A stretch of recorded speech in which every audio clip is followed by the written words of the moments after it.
अस्सलाम वालेकुम वरहमतुल्लाह। हमारे नबी हज़रत मोहम्मद सल्लल्लाहु अलैहि वसल्लम, उनके ज़माने में दो आदमी थे जो इकट्ठे मुसलमान हुए थे। तो वो हिजरत करके हमारे नबी करीम सल्लल्लाहु अलैहि वसल्लम के पास आ गए थे। तो उनमें जो एक आदमी है वो ज़्यादा मेहनत करने वाला था दीन के मामले में, नेकियों के मामले में। तो ऐसे हुआ कि वो एक दफ़ा जहाद में वो शहीद हो गया। वो उसने जंग की, जिहाद किया और आगे बढ़ के उसने लड़ाई की, तो वो उसी जंग में शहीद हो गया। तो जो दूसरा शख्स है, उसका जो साथी था जिसने उसके साथ इस्लाम लाया था, वो उसके बाद 1 साल तक और ज़िंदा रहा। उसके बाद अपनी तभी मौत वो फोत हुआ। तो उसके बाद तलहा बिन उबैदुल्लाह रज़ियल्लाहु ताला अन्हु ने ख्वाब देखा कि वो जो दो आदमी फोत हुए थे, एक शहीद हुआ था 1 साल पहले और दूसरा बाद में अपनी तभी मौत फोत हुआ था। तो उन दोनों को ख्वाब में देखा कि वो जन्नत के दरवाजे पे हैं। तो जन्नत से एक शख्स आता है और आके उस शख्स को अंदर ले जाता है जो 1 साल के बाद फोत हुआ था। उसको इजाज़त देता है कि तुम आ जाओ। फिर उसके बाद वापस आता है और दूसरे को ले जाता है जो शहीद हुआ था, उसको भी कहता है अब तुम आ जाओ। यानी कि दूसरे को बाद में लेके गया था, जो शहीद हुआ था उसको जन्नत में बाद में लेके गया था। और उसके बाद कहते हैं कि वो मेरे पास आता है वो शख्स और आके कहता है तुम्हारा अभी टाइम नहीं हुआ, तुम अभी चले जाओ। तो ये ख्वाब उन्होंने देखा था। तो सुबह उठ के उन्होंने ये ख्वाब लोगों से बयान किया। तो इसी तरह नबी अलैहिस्सलाम के पास ये ख्वाब पहुंचा, उन्हें बताया गया। तो ये तलहा बिन उबैदुल्लाह रज़ियल्लाहु ताला अन्हु इस ख्वाब पे बड़े हैरान थे। तो नबी अलैहिस्सलाम ने पूछा तुम किस बात पे हैरान हो? तो वो कहते हैं कि मैं इस बात पे हैरान हूँ, इस बात पे मुझे ताज्जुब है कि ये जो शख्स एक जो कि 1 साल पहले शहीद हुआ था और उसको शहादत का दर्जा मिला था और वो नेकी करने में भी ज़्यादा मेहनती था, मेहनत ज़्यादा करता था, तो उसको शहादत भी नसीब हुई थी।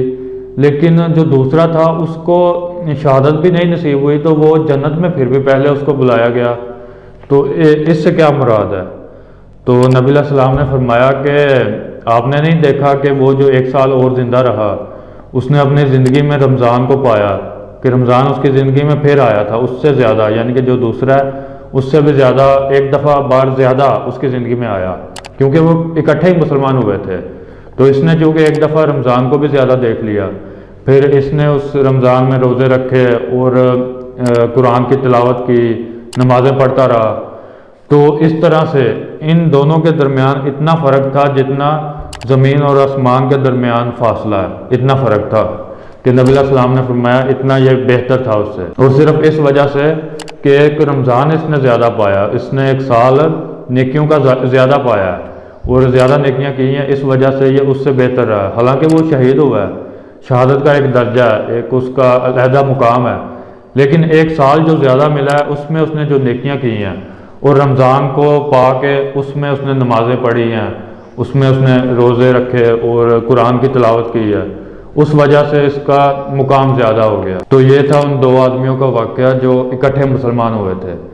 इससे हमें पता चलता है कि अगर हमें ज़्यादा वक्त मिलता है और हम उसमें नेकियां करते हैं तो उसका, और उसमें रमज़ान मिल जाता है, ख़ासकर रमज़ान की इतनी अहमियत है कि वो जो बंदा जिसको शहादत नसीब हुई थी वो उससे भी ज़्यादा मुकाम ले जाता है रमज़ान को पाने की वजह से, और ज़्यादा टाइम उसको नेकियों का मिला इस वजह से। इसीलिए एक और हदीस में आता है ना कि नबी अलैहिस्सलाम ने कहा कि मोमिन मौत की दुआ करने से बचे, कि मौत की तमन्ना ना करे एक मोमिन जो है, क्योंकि वो जितना टाइम ज़िंदा रहेगा, जितना वक्त वो ज़िंदा रहेगा तो वो नेकियां करेगा और सवाब हासिल करेगा।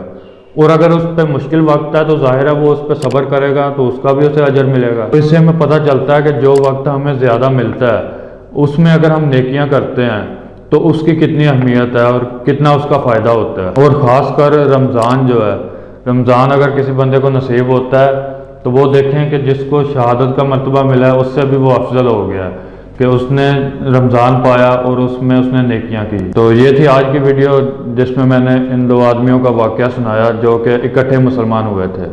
इंशाल्लाह नेक्स्ट वीडियो के साथ मिलेंगे। अस्सलाम वालेकुम वरहमतुल्लाह।